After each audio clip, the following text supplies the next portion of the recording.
This week, there's been a new controversial push to put guns in classrooms to avoid tragedies like the one at Parkland, Florida. It's been 10 months since 17 people, 14 of whom were children, were gunned down at Marjorie Stoneman Douglas High School.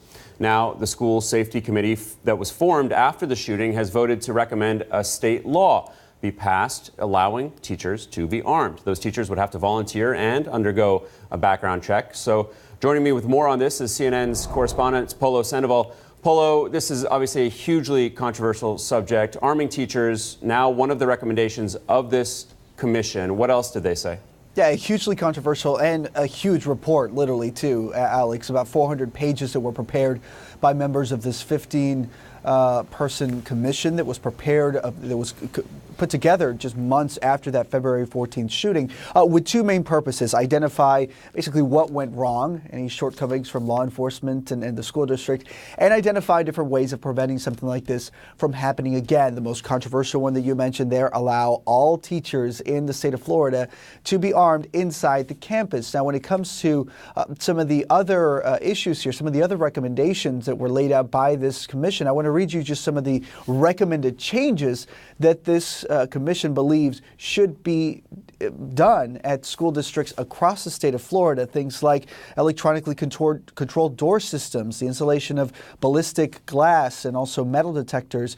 You keep going down the list. Also, the installation of more fencing around perimeters, GPS locators on school buses. And then there's that proposal that we just talked about, this idea of arming teachers.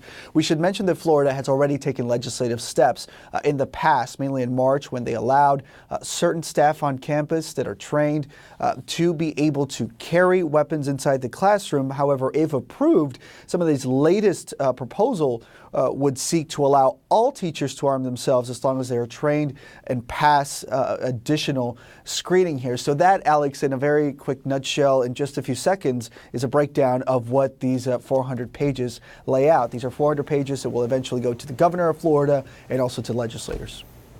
All right, Polo Sandoval, thanks so much. For more, let's bring in Max Schachter. His son, Alex, was one of the 17 people killed in last February's tragic shooting. Max, first of all, tremendously sorry for your loss. And in the wake of your son's killing, you joined this public safety commission that has now recommended arming teachers. Do you believe that armed teachers could have prevented this tragedy?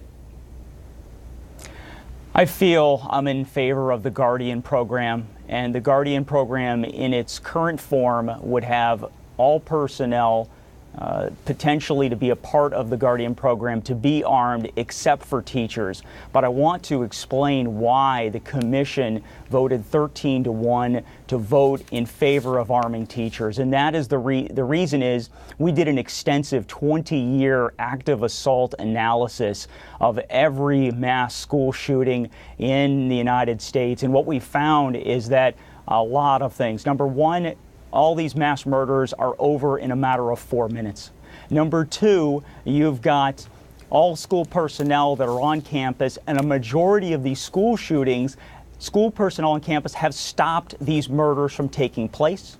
Number three, this mass murderer had an empty gun 5 times. 5 times he reloaded, and if there was personnel on campus that had a weapon, they could have stopped him and neutralized this threat and killed this murderer. I did not support this measure. I recently traveled to Israel to look how Israel makes their schools safe. There's a tremendous threat there in Israel, and what they found is that they tried this before. They armed 14,000 teachers in the past. And what they found was that teachers were leaving their guns in the classrooms. They were leaving them in bathrooms, in their drawers, at home. And they were extremely nervous about bad things happening with teachers being armed. I am concerned about this.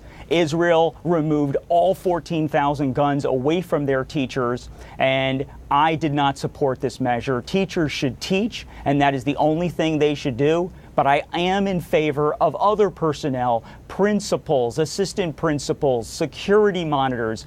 The fact of the matter is we need a good guy with a gun on campus. 2 is better than 1, 3 is better than 2. Right.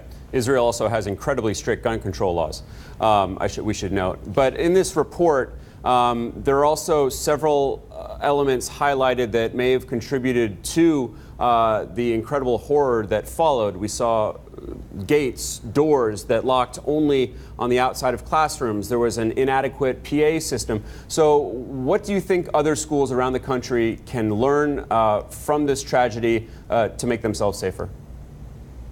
I mean, there's so many lessons learned, so many best practices that are going to come out of this report. It will be issued January 1st, and I recommend every school district around the country to analyze our report. One very simple thing that Broward County still does not have is a Code Red policy.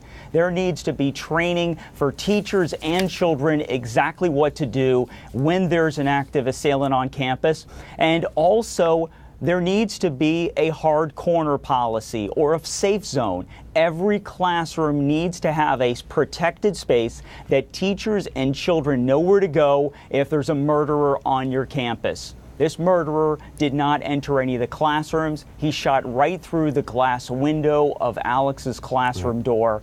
And it haunts me every day that if we would have had ballistic glass in that classroom window door, Alex, my little boy, would still be alive here today.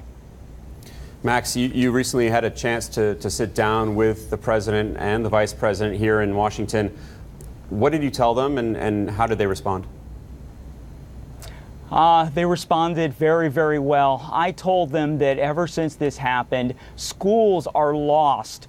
Marjorie, Stoneman, Douglas, whether it's Santa Fe High School, they do not know how to make themselves safe. Schools around this country are at a loss. They're investing millions and millions of dollars on security cameras to look at forensics of dead bodies when they don't even have locks on their doors. And so I recommended to the administration that for the first time ever, they create a clearinghouse to develop national school safety best practices.